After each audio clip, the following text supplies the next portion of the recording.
যে বেশি বেশি দরুদ শরীফ পড়ে সে ঋণগ্রস্ত হবে না, যে বেশি বেশি দরুদ শরীফ পড়ে সে অভাব অনটনে পড়বে না, যে বেশি বেশি দরুদ শরীফ পড়ে মৃত্যু পর্যন্ত দুরারোগ্য ব্যাধিতে পড়বে না, যে বেশি বেশি দরুদ শরীফ পড়ে হঠাৎ তার মৃত্যু হবে না, যে বেশি বেশি দরুদ শরীফ পড়ে অপমৃত্যু তার হবে না। ও আমার প্রিয় ভাইয়েরা, কয়টা সওয়াবের কথা আমি বলবো। রসুল পাক সাল্লাল্লাহু আলাইহি ওয়াসাল্লামের প্রথম হক হচ্ছে আল্লাহ রসুল সাল্লাল্লাহু আলাইহি ওয়াসাল্লামের উপরে ঈমান আনা। রসুল পাক সাল্লাল্লাহু আলাইহি ওয়াসাল্লামের 2 নম্বর হক হচ্ছে আল্লাহ রসুলের সুন্নতের উপরে আমল করা। রসুল পাক সাল্লাল্লাহু আলাইহি ওয়াসাল্লামের 3 নম্বর হক হচ্ছে আল্লাহ রসুল সাল্লাল্লাহু আলাইহি ওয়াসাল্লামের উপরে বেশি বেশি দরুদ শরীফ পড়া। রাস্তা দিয়ে চলতেছেন, কোনো কাজ নাই, মনে মনে বলেন সাল্লাল্লাহু আলাইহি ওয়াসাল্লাম, সাল্লাল্লাহু আলাইহি ওয়াসাল্লাম। দোকানে বসিয়ে রয়েছেন, কাস্টমার নাই, কোনো ঝামেলা নাই, মনে মনে বলেন সাল্লাল্লাহু আলাইহি ওয়াসাল্লাম। একবার পড়বেন, সাথে সাথে আল্লাহর পক্ষ থেকে 10 বার রহমত নাজিল হবে। ইন্নাল্লাহা ওয়া মালাইকাতাহু ইউসাল্লুনা আলান নবী ইয়া আইয়ুহাল্লাযীনা আমানু সাল্লু আলাইহি ওয়া সাল্লিমু তাসলিমা। আল্লাহ নিজে নবীর উপরে দরুদ পড়েন, ফেরেশতারাও নবীর উপরে দরুদ পড়ে। হে মুমিনেরা, তোমরাও আমার রসুলের উপরে দরুদ পড়ো। তো কোরআনের আয়াত। ও আমার প্রিয় ভাইয়েরা, রসুলের হক 3টা।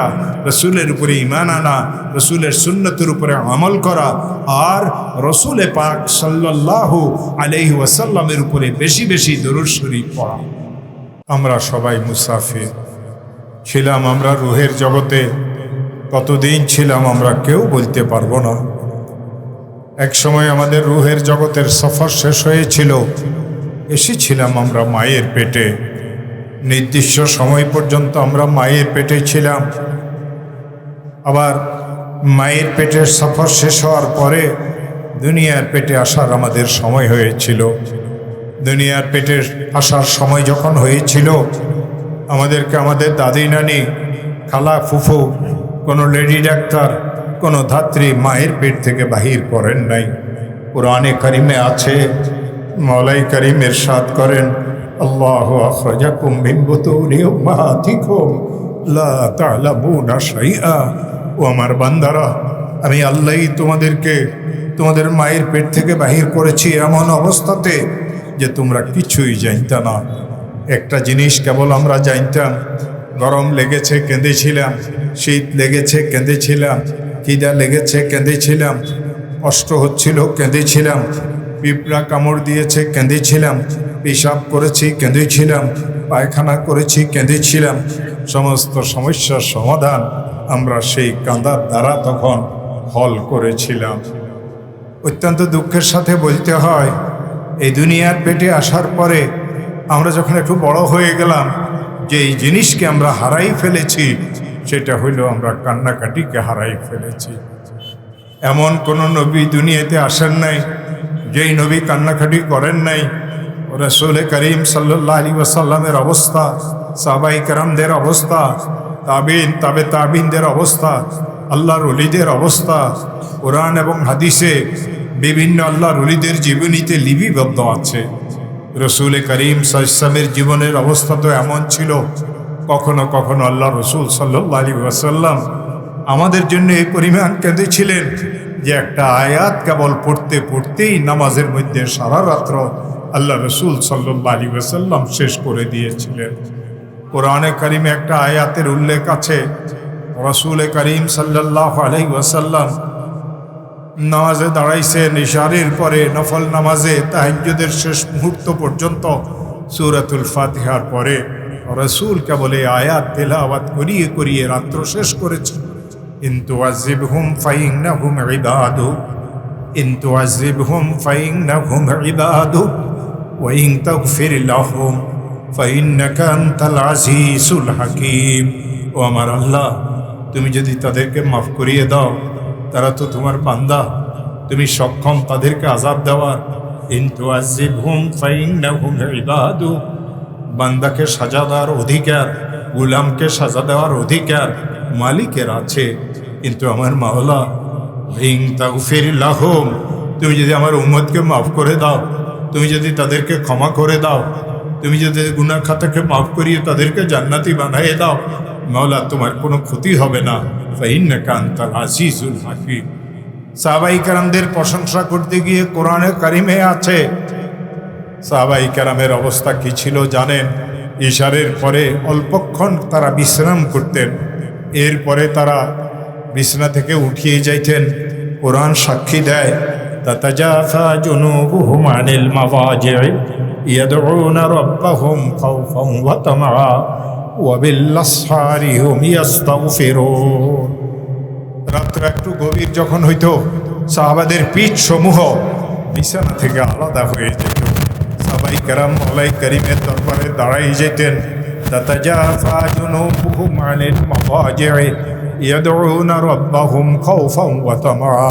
রুকুতে গিয়ে, সিজদাতে গিয়ে, সর্ব অবস্থাতে সাহাবায়ে কেরাম মওলাই করিমের কাছে মাগফিরাতের জন্য কান্নাকাটি করতেন। তাতাজাফা জুনুবুহুম আনিল মাওয়াজি' ইয়াদউনা রাব্বাহুম খাওফান ওয়া তামআ।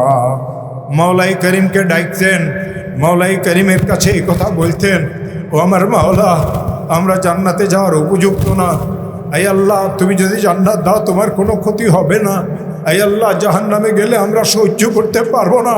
তুমি যদি আমাদেরকে জাহান্নামের আগুন থেকে মুক্তি দিয়ে দাও তোমার কোনো ক্ষতি হবে না। তাতাজাফা জুনুবুহুম আনিল মাওয়াজি' ইয়াদউনা রাব্বাহুম খাওফান ওয়া তামআ। শেষ রাত্র যখন হইতো, ওয়া বিল আসহারি হুম ইস্তাগফিরুন। সাহরির বহু বচন আসহার। সেহরি ওই খাবারকে বলা হয় যে খাবার শেষ রাত্রে খাওয়া হয়। আল্লাহ তাআলা ইরশাদ করেন, আমার রসুলের সাহাবীদের কি অবস্থা জানো? ওয়া বিল আসহারি হুম ইস্তাগফিরুন। যখন সেহরির সময় হইতো, তারা আল্লাহর কাছে মাপ চাওয়া শুরু করতো। আল্লাহ, কোনো ইবাদত তোমার করতে পারি নাই, ইবাদতের হক আদায় করতে পারি নাই। এই কান্নাকাটির অবস্থাতে ফজরের নামাজের আজান। আল্লাহর ওলিদের অবস্থা যদি দেখেন, তাবিনদের অবস্থা যদি দেখেন, সাহাবায়ে কেরামদের জামাতের পরে মুবারক জামাত ছিলেন তাবিনদের, আল্লাহর ওলিদের। ও আমার প্রিয় ভাইয়েরা, এক আল্লাহর ওলির ঘটনা জীবনীতে এসেছে। একদিন রাত্রে তিনি ঘুমাইছিলেন, গভীর রাত্র পর্যন্ত তার খুব খোলে নাই। ওনার বাড়ির পাশে কবুতর ছিল।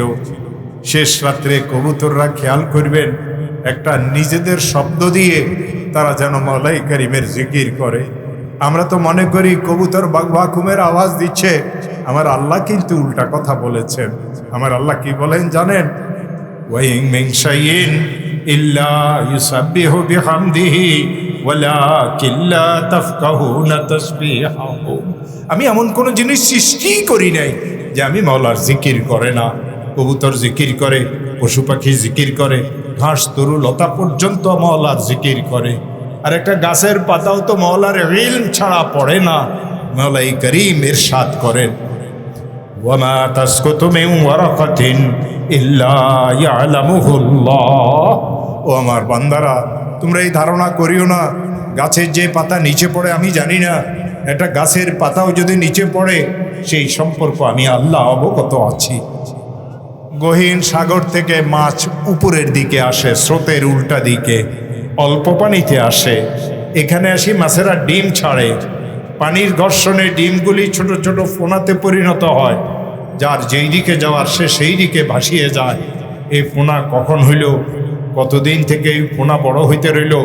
ছোট একটা চৌবাচ্চা করিয়ে যদি আপনি মাছের লালন পালন করেন, সেখানে আপনাকে খাবার দেওয়া লাগে। টনে টনে মাছ নদীতে হচ্ছে, তাদেরকে খাবারকে দিচ্ছেন।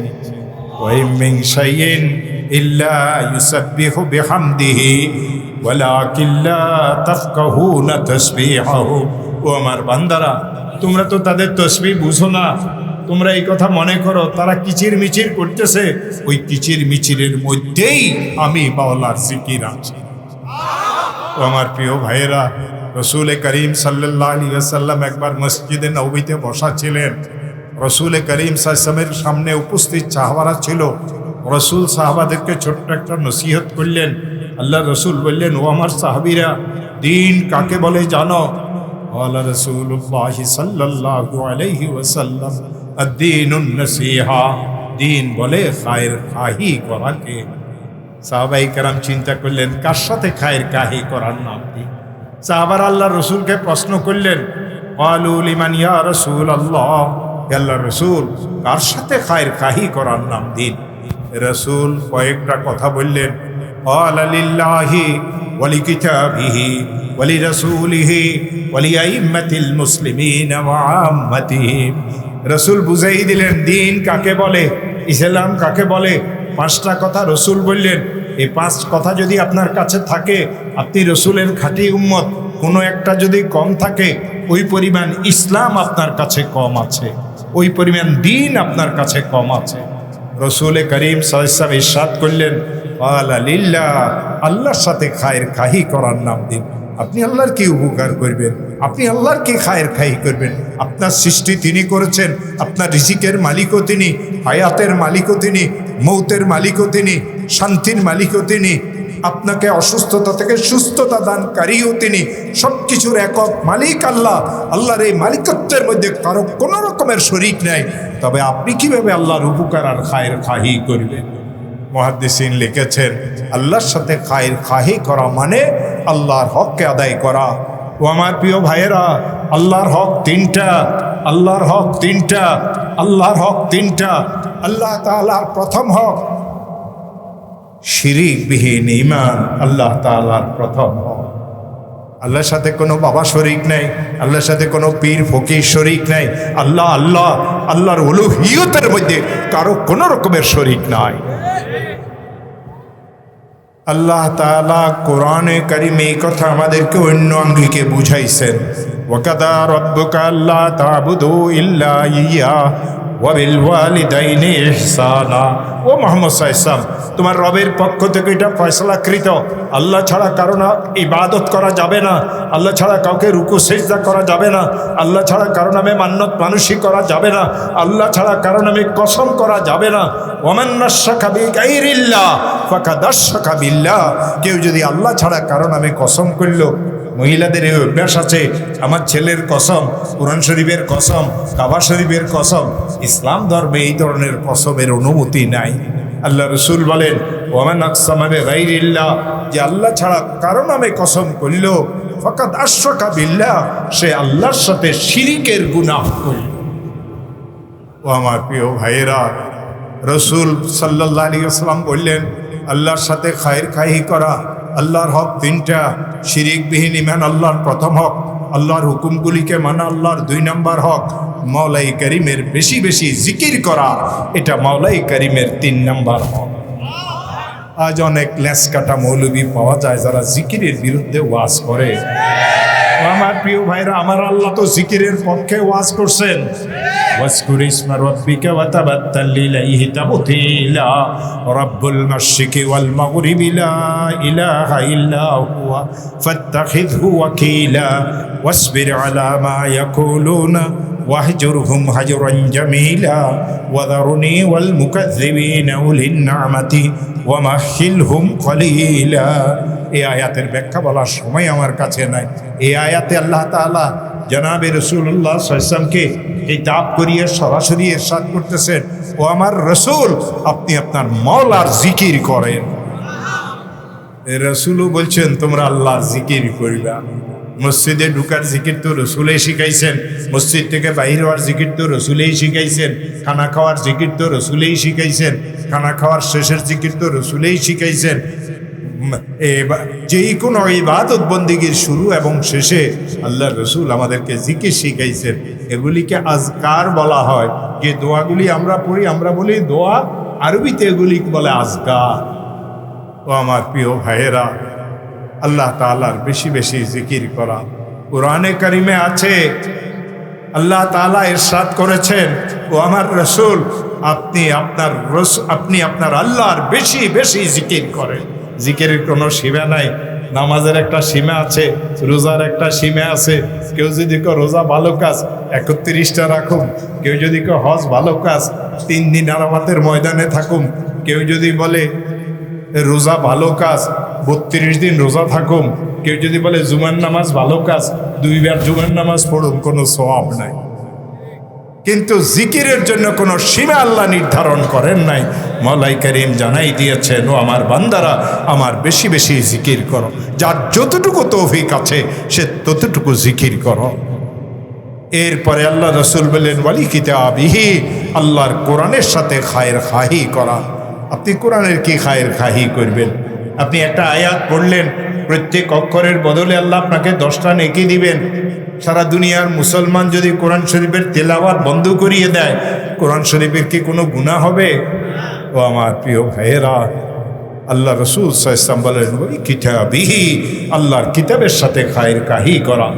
মুহাদ্দিসিন লিখেছেন, কিতাব কোরআনের সাথে খায়ের খাহি করার অর্থ কোরআনের হককে আদায় করা। কোরআনের হক 5টা, কোরআনের হক 5টা, কোরআনের হক 5টা। কোরআনে কারিমের প্রথম হক কোরআনে কারিমের উপরে ঈমান আনা। আদা কালাম রব্বি, এটা আমার আল্লাহর কালাম। আদা কালাম রব্বি, আদা কালাম রব্বি। আল্লাহ রাসূল সাল্লাল্লাহু আলাইহি ওয়াসাল্লাম এক মহিলার সম্পর্কে বলেছেন, ওই মহিলা আল্লাহর কোরআন পড়তে জানতো না, কিন্তু ওই মহিলা তার হাতের এই শাহাদাত আঙ্গুলি দিয়ে কোরআনের আয়াতের উপরে এইভাবে ঘুরাইতে থাকতো আর এই কথা বলতে থাকতো, আদা কালাম রব্বি, এটা তোমার আল্লাহর কালাম, এটা তোমার রবের কালাম। কেবল এই আমলের উসিলাতে আল্লাহ মহিলাকে মাফ করে দিয়েছে। কোরআনে কারিমের প্রথম হক কোরআনে কারিমের উপরে ঈমান আনা। কোরআনে কারিমের 2 নম্বর হক কোরআনে করিমকে তিলাওয়াত করা। কোরআনে করিমকে তিলাওয়াত করা, বুঝিয়ে তেলাওয়াত করলে যেরকম সওয়াব, না বুঝিয়ে তেলাওয়াত করলেও সওয়াব আছে। বুঝিয়ে তেলাওয়াত করলে সওয়াব একটু বেশি, না বুঝিয়ে তেলাওয়াত করলে সওয়াব একটু কম। রাসূল পাক সাল্লাল্লাহু আলাইহি ওয়াসাল্লাম ইরশাদ করেছেন, তোমাদের কেউ যদি আলিফ লাম মিম বলে, আল্লাহ তাআলা তাকে 30টা নেকি দিবেন। আমি রাসূল এই কথা বলি না, আলিফ লাম মিম একটা হরফ, বাল আলিফুন হারফুন ওয়া লামুন হারফুন ওয়া মিমুন হারফুন। আলিফ একটা হরফ, লাম একটা হরফ, মিম একটা হরফ। কেউ যদি বলল আলিফ লাম মিম, আল্লাহ তাকে 30টা নেকি দান করেন। পৃথিবীতে কোনো আলিমই এরকম নাই যিনি আলিফ লাম মিমের অর্থ বলতে পারবেন। তাফসীরের কিতাবে লেখা আছে আলিফ লাম মিমের তাফসীর কি? সেই তাফসীর হলো আল্লাহু আ'লামু বিমুরাদিহি। এর উদ্দেশ্য মাকসুদ কেবল আল্লাহই জানেন, আর কেউ জানেন না। এগুলিকে বলা হয় হরুফে মুকাদ্দাত। কোন কোন মুফাসসিরিন লিখেছেন রাসূল আর আল্লাহর মাঝের এক ভেদের কথা এই হরুফে মুকাদ্দাত। কোরআনে কারিমে 28টা হরুফে মুকাদ্দাত আছে। তো আমার প্রিয় ভাইয়েরা, ভালো করে এই কথাটাকে শুনেন। কোরআন শরীফ পড়লেও তেলাওয়াত করলেও সওয়াব আছে, না বুঝিয়ে তেলাওয়াত করলেও সওয়াব আছে। মনে রাখবেন, যুগে যুগে বিপদগামী কিছু মৌলবি আসবে, তারা বলবে তুমি বুঝো না সওয়াব কিসের। রাসূল বলেন সওয়াব আছে, গাধা বলে সওয়াব নাই। আমার রাসূল সত্য বলেন, গাধা মিথ্যা বলে। রাসূল করিম সাল্লাল্লাহু আলাইহি ওয়াসাল্লাম বললেন কোরআনে কারিমের সাথে খায়ের কাহি করা। মুহাদ্দিসিন লিখেছেন কোরআনে কারিমের 3 নম্বর হক কোরআনে কারিমকে বুঝা। এখন এখানে একটা প্রশ্ন আছে, এই মজলিসে যারা ওলামায়ে কেরাম আছেন, আল্লাহ জানে কয়জনে কোরআন শরীফ বুঝেন। পৃথিবীর সবচেয়ে বড় আলেম ছিলেন শেষ জমানাতে হযরত মাওলানা সঈদ আহমদ পালানপুরি রহমতুল্লাহ আলাইহি নওয়ারাল্লাহু মারকাদাহু। তিনি বলেন, তো এমনও অনেক আয়াত আছে যেগুলির কুল কিনারা আমি করতে পারি। তা আমাদের মতো ছোট ছোট মোল্লা মৌলবীরা কি বুঝবে? ওনার মতো তো বড় কেউ ছিল না। উনি তো দারুল দেওবন্দের শেখুল হাদিস ছিলেন, দারুল দেওবন্দের সদরুল মুদাররিসিন ছিলেন, আমাদের আকাবিরদের আকাবির ছিলেন, আমাদের মুরব্বীদের মুরব্বী ছিলেন। তিনি বলছেন অনেক আয়াত দেখি কোনো কুল কিনারা পাই না। ও আমার প্রিয় ভাইরা, তা আপনি আমি বুঝবো কিভাবে? আর আপনারা যারা মাদ্রাসাতে পড়েন নাই তারা তো কিছুই বুঝবেন না। তাইলে এই হক আদায় হবে কিভাবে? মুহাদ্দিসিন লিখেছেন যেখানে কোরআনের ঘর আছে, কোরআনের ঘরের সহযোগিতা করা, কোরআন ওয়ালাদেরকে ভালোবাসা, কোরআনের পাখিদেরকে মহব্বত করা, এটা কোরআন বুঝার সমপরিমাণ সওয়াবের সমান। রাসূল করিম সাল্লাল্লাহু আলাইহি ওয়াসাল্লাম বলছেন কোরআনে করিমের হককে আদায় করা।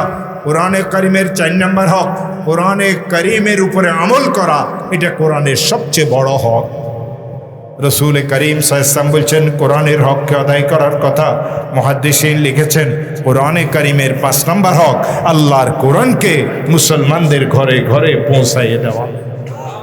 আমাদের সন্দীপের হুজুর উজারির কারি ইব্রাহিম সাহেব আবিজি হুজুর রহমতুল্লাহ আলাইহি চরমনের মরহুম পীর সাহেব এই সমস্ত হক্কানি রব্বানি বুজুর্গানে দিন এই কোরআন নিয়েই ফিকির করছেন যাতে মুসলমানদের ঘরে ঘরে আল্লাহর কোরআন পৌঁছে। এটা কোরআনে কারিমের 5 নাম্বার হক। এরপরে আল্লাহ রসুল বললেন ওয়াবি রাসূলিহি, আল্লাহ রসুলের সাথে খায়ের খাহি করা। আপনি রসুলের কি খায়ের খাহি করবেন? আপনি যদি একবার দরুদ পড়বেন আল্লাহ আপনার উপরে 10 বার রহমত নাজিল করবেন। যে বেশি বেশি দরুদ শরীফ পড়ে সে ঋণগ্রস্ত হবে না, যে বেশি বেশি দরুদ শরীফ পড়ে সে অভাব অনটনে পড়বে না, যে বেশি বেশি দরুদ শরীফ পড়ে মৃত্যু পর্যন্ত দুরারোগ্য ব্যাধিতে পড়বে না, যে বেশি বেশি দরুদ শরীফ পড়ে হঠাৎ তার মৃত্যু হবে না, যে বেশি বেশি দরুদ শরীফ পড়ে অপমৃত্যু তার হবে না। ও আমার প্রিয় ভাইয়েরা, কয়টা সওয়াবের কথা আমি বলবো। রসুল পাক সাল্লাল্লাহু আলাইহি ওয়াসাল্লামের প্রথম হক হচ্ছে আল্লাহ রসুল সাল্লাল্লাহু আলাইহি ওয়াসাল্লামের উপরে ঈমান আনা। রসুল পাক সাল্লাল্লাহু আলাইহি ওয়াসাল্লামের 2 নম্বর হচ্ছে আল্লাহ রসুলের সুন্নতের উপরে আমল করা। রসুল পাক সাল্লাল্লাহু আলাইহি ওয়াসাল্লামের 3 নম্বর হক হচ্ছে আল্লাহ রসুল সাল্লাল্লাহু আলাইহি ওয়াসাল্লামের উপরে বেশি বেশি দরুদ শরীফ পড়া। রাস্তা দিয়ে চলতেছেন, কোনো কাজ নাই, মনে মনে বলেন সাল্লাল্লাহু আলাইহি ওয়াসাল্লাম, সাল্লাল্লাহু আলাইহি ওয়াসাল্লাম। দোকানে বসে রয়েছেন, কাস্টমার নাই, কোনো ঝামেলা নাই, মনে মনে বলেন সাল্লাল্লাহু আলাইহি ওয়াসাল্লাম। একবার পড়বেন, সাথে সাথে আল্লাহর পক্ষ থেকে 10 বার রহমত নাজিল হবে। ইন্নাল্লাহা ওয়া মালাইকাতাহু ইউসাল্লুনা আলান নবী ইয়া আইয়ুহাল্লাযীনা আমানু সাল্লু আলাইহি ওয়া সাল্লিমু তাসলিমা। আল্লাহ নিজে নবীর উপরে দরুদ পড়েন, ফেরেশতারাও নবীর উপরে দরুদ পড়ে। হে মুমিনেরা, তোমরাও আমার রসুলের উপরে দরুদ পড়ো। তো কোরআনের আয়াত। ও আমার প্রিয় ভাইয়েরা, রসুলের হক 3টা। রসুলের উপরে ঈমান আনা, রসুলের সুন্নতের উপরে আমল করা, আর রসুল পাক সাল্লাল্লাহু আলাইহি ওয়াসাল্লামের উপরে বেশি বেশি দরুদ শরীফ পড়া।